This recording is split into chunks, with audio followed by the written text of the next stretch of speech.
Agora é o Evangelho. É o Evangelho puro, simples, sem complicações, de Jesus. Enquanto você chama os amigos, vai chamando as amigas, os amigos, todo mundo. Tem gente que fica pensando que pode chegar aqui meia hora depois que está na hora, já perdeu. Ainda mais agora que eu estou falando curto, perdeu. Vai ficar com perguntas e respostas. Bom, mas eu sempre quero que todo mundo que vem aqui ouça o Evangelho.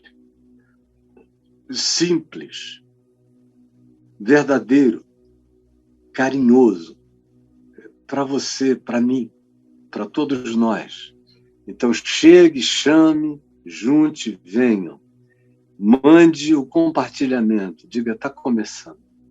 Chega já. Você vai ver como você tem o poder de fazer isso aqui crescer enormemente se você tiver a coragem de compartilhar, de convocar engajamentos. Faça isso.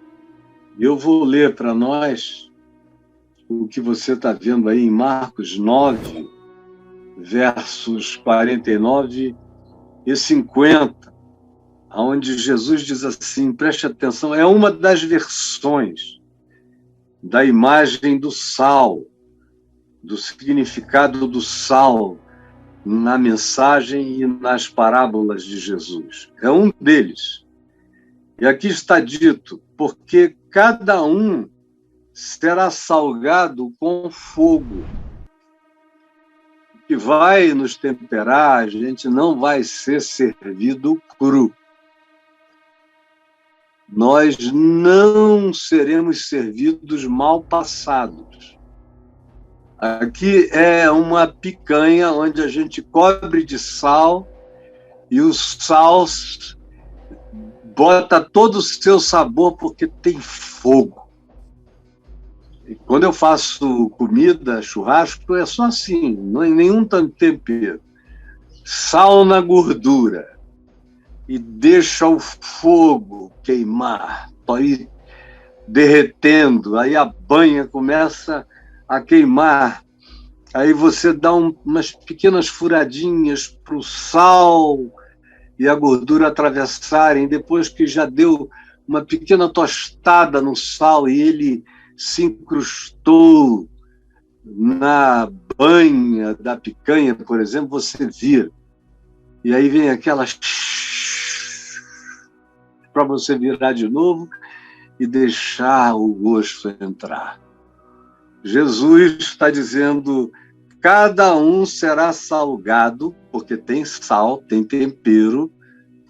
Na vida nós temos que ser temperados. Quem não recebe tempero na existência vive e morre sem gosto, vive e morre sem o sabor de Deus. A grande maioria dos seres humanos passam pela Terra sem o gosto de Deus, sem o sabor de Deus, sem o trato que melhora o nosso gosto, a nossa oferenda, quem nós somos, a delícia do nosso toque e de sermos provados. Quando a gente é temperado por Deus, toda vez que alguém nos prova, sente o gosto do tempero de Deus em nós. Mas nós vamos ser temperados com fogo. Tem gente que pensa que pode passar por esse mundo sem conhecer o poder do fogo. Meu querido amigo, minha querida amiga, não se engane. Ninguém passa por esse mundo se é alguém de Deus, se é querido, querida, amada, se tem o coração aberto, se tem desejo, se tem busca de afinidade com o amor de Deus, se quer ser alguém cheio do Espírito Santo e do fruto do Espírito, que é amor, alegria, paz, bondade, benignidade, fidelidade, mansidão, domínio próprio, o que nos torna pessoas para além da lei, que carregam a irrepreensibilidade na vida, porque quem ama não transgride, não maltrata, não faz mal, nem a si mesmo, nem aos outros. Mas isso não acontece sem fogo. A gente que deseja o melhor de Deus tem que aprender a se gloriar no fogo. Nosso Deus é fogo consumidor. Isso não é promessa de juízo, isso é promessa de purificação, de salvação. Queima a jaça. É como o ouro que é colocado no cadinho e levado ao fogo para ficar puro, para que todas as impurezas sejam retiradas, assim com a prata, também com o ouro e com metais preciosos. Se não for acrisolado, se não for posto no crisol, se não for levado ao fogo, se não sentir as contorções do crisol, não vai conhecer e experimentar Deus. Por isso Paulo diz em Romanos 5:3, gloriemo-nos nas nossas próprias tribulações, porque a tribulação produz coisa boa. E uma das coisas que a tribulação produz é gosto, tempero, sabor. Dá a certeza de que nós estamos sendo passados, cuidados por Deus, virados, para que a nossa vida tenha o tempero de tudo aquilo que carrega o sabor de Deus na vida. Mas isso não acontece sem fogo. Tem fogo aí perto de você, fogo te esquentando, fogo te queimando, fogo te abrasando. Não entre em desespero. Faz parte. E Jesus disse que se a gente é dele, isso é inevitavelmente o que nos acontecerá. Não existe uma cláusula de evitabilidade. Ele diz, porque cada um, cada qual, cada pessoa será salgada com fogo. É o sal e o calor que impregna, que faz esse sabor chegar e mudar a natureza do nosso gosto na vida, na existência. Então Jesus vai adiante e diz, bom é o sal. Sal é maravilhoso, a menos que você tenha uma hipertensão arterial, aí diminua o sal. Mas para um cara como eu, que de todos os problemas só não tem um, minha pressão é baixa, baixa, baixa, baixa, então sal. Eu nunca tive que fazer dieta de sal. Eu sempre gosto de botar um salzinho. Pois eu meço, vejo que a minha pressão continua normal, de criança, de garoto. 12/8/7, não muda nunca. Pode colocar o desespero, o aperreio, o problema que você queira em cima de mim, eu meço lá, ela está normalzinha. Porque quando você não tem uma rejeição ao sal, o sal é bom. O sal só é ruim para quem tem rejeição, para quem não pode. Mas para quem quer que possa, você é forçado a admitir que ele faz bem. Ele faz bem hoje, com todas as capacidades que a gente tem de preservar alimento, o frio, a geladeira, o conserva, essas coisas todas. Mas na antiguidade, quando não havia nada, a única coisa com a qual se preservava alimento era o sal. Como na minha terra, no Amazonas, quando eu nasci, eu ia para o interior com meu pai regularmente e viajávamos dias de barcos subindo Rio Amazonas, Rio Negro, outros rios. Íamos longe para as cidades do Amazonas e não tinha praticamente nenhuma geladeira naquele tempo. Eu estou fazendo 67 anos. Você andava por ali, não tinha geladeira, a água era na bilha. E era colocada, às vezes, de uma outra água de igarapé dentro da bilha para ser mantida fresquinha. E você bebia da bilha, que é aquele garrafão de barro. Na minha terra, a gente chama aquilo de bilha. Você pega e bebe. Não tinha geladeira. E toda a preservação do alimento era no sal.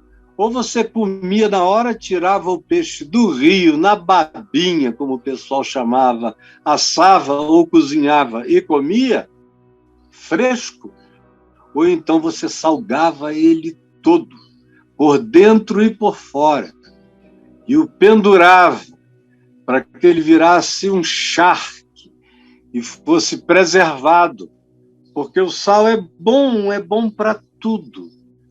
É bom para preservar, ele é bom prioritariamente para dar gosto, e o sal é bom também para provocar sede. Sede. Tem também um outro aspecto bom do sal, ele queima. Às vezes é bom numa ferida aberta, contaminada, inflamada, machucada, você fazer uma aplicação de sal para ela ser cauterizada e depois lavada e começar um processo de tratamento. Eu estou falando do interior, de como as coisas eram lá na minha terra e continuam a ser. E tem esse poder curativo. E, além disso, ele tem essa capacidade de abrir a sede. Quando alguém prova sal, fica com sede, quer beber água. E são analogias perfeitas do que Jesus está dizendo. Quando você é salgado no fogo e no sal, você ganha esse gosto entranhado de Deus na sua vida. O sal é bom em você. Ele é bom porque quem quer que te prove sente o gosto de Deus. Tem gosto de Deus a vida dessa pessoa. O sal é bom porque te preserva. Porque você pode atravessar o mundo. Você pode atravessar todas as tentações da vida. Se você é um indivíduo que foi salgado com fogo e sal, está curtido, está entranhado, embrenhado, passa, atravessa, suscita gosto, cura enquanto vai, melhora a vida, mesmo onde não há recursos. Essa presença é curadora, ela sara, ela arde, mas ela é terapêutica. E tem mais uma coisa, quem quer que a prove nunca mais esquece o gosto. Eu convivi bastante com índios, e não foram convívios longos, o máximo que eu fiquei numa tribo indígena foram 15 dias, 20 dias, mas o bastante para você ver como a vida gira em torno do sal, e do sal comunitário. Eles pegam alguma coisa para comer, lá, por exemplo, eu comi muita coisa, muitos animais, mas o mais exótico de todos foi o macaco, o coatá, que eu comi com os pastores e os presbíteros da tribo, todo mundo nu, numa oca, e aqueles pedaços de macaco cortados, com carne, e você pegava o pedaço que queria e esfregava numa cuia grande, cheia de sal, e comia. Depois passava de novo e comia. Depois de um tempo, aquela cuia estava que era uma meleira só de saliva. Mas você não tem outra alternativa. Não dá para ser missionário e fresco. Você patola, atola de novo e vai comendo. Na quarta bocanhada já está gostoso. Você não está mais nem pensando no assunto. E eu já comi sal, onde só tinha sal para temperar. E que coisa boa, já passei dias e dias e dias só temperando comida com sal no meio da floresta com meu pai, fazendo coisas, fazendo barracos para acampamento de jovens, era só sal. Agora, quando acabava, você ia lá para a beira do igarapé e ficava com a boca aberta, igual um jacaré bebendo o rio. Teve um dia que eu fiquei tão desesperado que eu viajei 20 quilômetros, cheguei num lugar onde tinha uma Coca-Cola quente para vender, grandona. Eu comprei e voltei tomando para ver se lavava aquele sal da minha boca. Porque quando a pessoa prova sal, e eu estava falando dos índios, ele não consegue mais comer sem sal. O sal tem esse problema. Uma vez provado, ele estabelece a sua inevitabilidade. Provou, não consegue mais comer sem. É como eu vejo aqui as pessoas que chegam e me dizem, milhares, Caio, depois que eu te ouvi pregando o evangelho puro e simples de Jesus, sem essa multidão de temperos fajutos, só fogo e sal, eu não consigo mais comer outra coisa. Como você está dizendo, é mesmo, eu não consigo mais.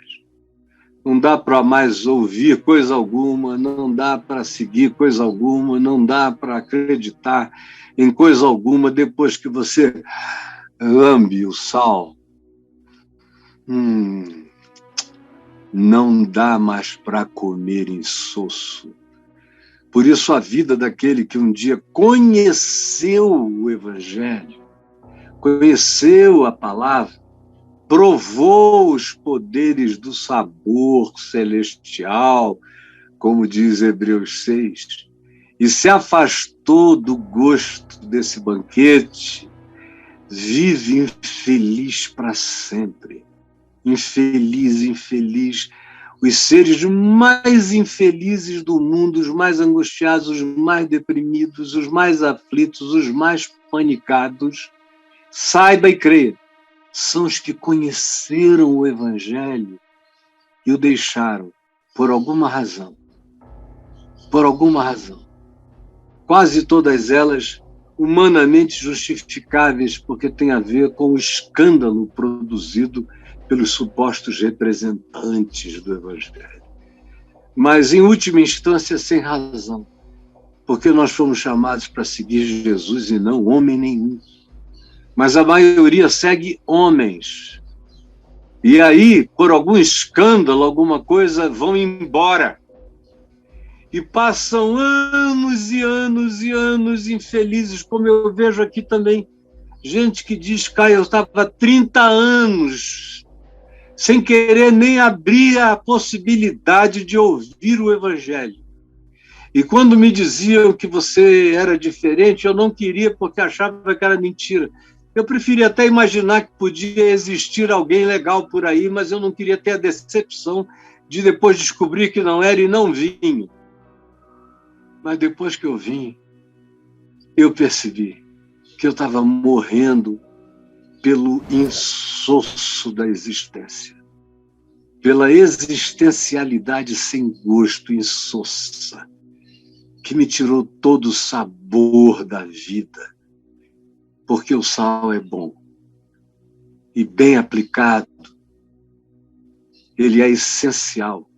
E depois que a gente aprende, a gente não sabe mais comer sem sal, só se for dieta do tipo meio punitiva. Do contrário, é um prazer que não se consegue mais esquecer e nem dele se abster. Você concorda comigo, não é? Jesus disse, bom é o sal, Mas se o sal vier a tornar-se insípido, se ele perder o sabor, se ele ficar insosso, porque o sal tem um tempo, ele precisa ser aplicado, ele precisa ser usado. Se ele ficar só jogado como um monturo, exposto às intempéries, à chuva, ao sol, sem utilização, ele perde o gosto, ele vai se empedrando, ele perde o sabor, ele vira algo cristalizado, só isso. Mas é como botar pedras na boca, sem sabor algum. Porque o significado do sal está em ser significado, em ser aplicado com significação, em ser usado em tempo de ser completamente aproveitado, porque se ele ficar deixado no monte, ele perde o gosto e para nada mais presta. É o que Jesus diz, para nada mais presta. Esse é um negócio muito forte. Se ele está falando de gente, se ele está falando de crente, o que ele está dizendo aqui é muito sério. Você provou o sal, deixou de usar o sal, aposentou o sal, largou o sal empederniu-se e perdeu o sabor, tornando-se insosso e cortante. Aí ninguém consegue aproveitar mais nada. E o vaticínio, o prognóstico de Jesus é se ele se tornar insípido, como é que a gente vai conseguir restaurar o sabor dele? É a situação difícil daqueles que conheceram, souberam, ensinaram, pregaram, explicaram, gastaram anos fazendo isso, aí de repente se zangaram, se chatearam, se decepcionaram, creram em homens, não olharam para Jesus, se tornaram pessoas amargas, foram embora. Como é que se pode restaurar o sabor deles? Eu estou com um amigo aqui, eu e um outro amigo meu, estamos tentando acompanhar a vida de um amigo comum que era pastor de uma grande igreja, de milhares de membros. E aí, devagar, foi se metendo em algumas coisas, ele já tinha tomado drogas no passado, em excesso, aí voltou a cheirar postes, voltou a fumar crack, voltou a se servir de ácido, metanfetaminas, começou a vender, começou a traficar, começou a praticar estelionatos, teve que deixar a igreja, se alienou de tudo e de todos e vem praticando já há anos, talvez mais de 20 anos, uma vida marginal e recentemente foi preso outra vez, agora por tráfico de drogas em grande quantidade, está na cadeia. E a pergunta da conversa entre mim e o meu amigo é como lhe restaurar o sabor. Como restaurar o sabor de um cara que sabe tudo e que ficou cínico para tudo e que, sabendo tudo, ficou cauterizado, o sal ficou pedrado nele. Ele virou uma pedra de sal, uma estátua de sal, sem gosto, sem vida. Como lhe restaurar o sabor? Será que essa é a sua pergunta hoje? Escuta. Eu estou assim, como é que eu posso restaurar o meu sabor? Me conta, Caio. Me ajuda. Eu gostaria de ajudar hoje muito aqueles que estão perdendo o sal, perdendo o gosto, perdendo o prazer, perdendo a capacidade preservadora, perdendo o poder de despertar sede nas pessoas, de fazer com que aquele que prove nunca mais queira outro gosto senão aquele, porque a própria pessoa foi perdendo a vida em si. foi se desgostando e foi ficando desgostoso e foi ficando dessaboreado, foi ficando insípido. Como lhe restaurar o sabor? Portanto, Jesus diz, olha só qual é a solução de Jesus: tende sal em vós mesmos. Eu acho linda essa afirmação. Quando ele afirma, o sal não é para estar fora. O sal não tem que ser uma mensagem a qual você recorre e anuncia. O sal não é uma doutrina, uma teologia, da qual você se apropria e serve. O sal não é boa literatura que você recomenda. O sal é algo para existir em mim. Eu tenho que ser a salina. Eu tenho que me tornar uma fonte crescente de sal novo. Quanto mais eu dou, quanto mais eu tiro, eu não tiro de fora para te dar. Eu tiro de dentro para te dar.